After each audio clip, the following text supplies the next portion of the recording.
Okay, so I've been using this keyboard for like a week and a half now, and from my experience, it's fantastic. And for the price, it better be. It has USB pass-through, extra macro keys, and it has media keys. Let's talk about the switches themselves for a moment. They call them GL switches, and obviously they're mechanical. They travel at 2.7 millimeters and they actuate at 1.5 millimeters. Usually most keyboards will travel 4 millimeters and actuate at 2 millimeters. They offer linear, tactile, and clicky versions of the keys. Tactile switches have a noticeable bump where the key actuates, and clicky switches have a bump, but they also have an audible clicky noise, which you might like, but I find they can get really loud, which is why I tend to avoid them. And finally, linear switches have no bump or sound.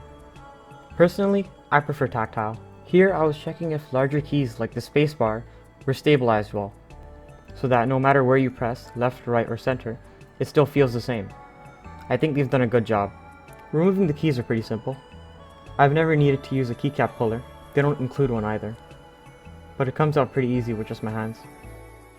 Alright, now the extra macro keys.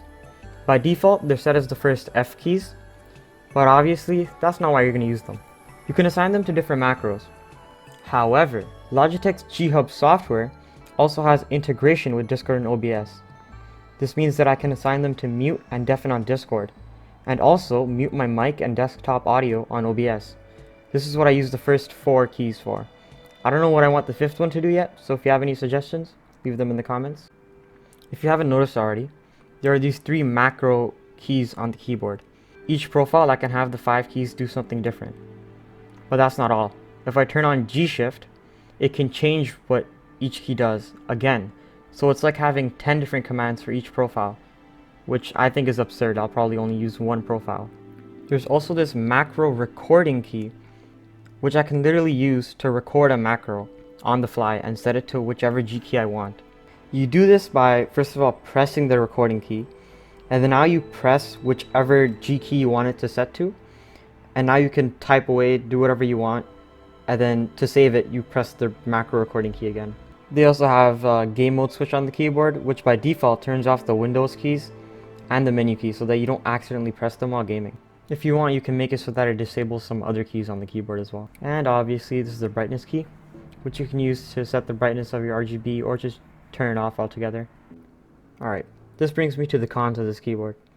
First of all, these mushy circular keys just don't feel that great, but over time I got used to it and I didn't really mind it anymore. And the volume wheel, I find it to be a little too loose, but that's probably just personal preference, so whatever. The thing is, I already knew about these things before getting the keyboard, and it's not a huge deal breaker. But what I didn't know is that these profile buttons stay yellow no matter what.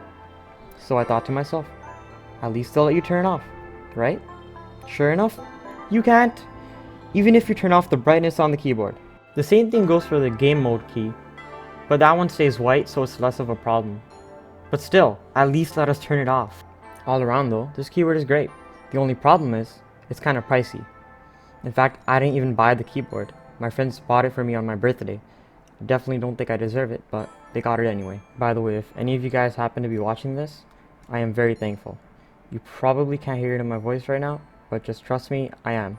Anyways, most people spending this much money on a keyboard in the first place are probably going to find more value in the wireless or TKL versions of the keyboard, so I would compare the prices first.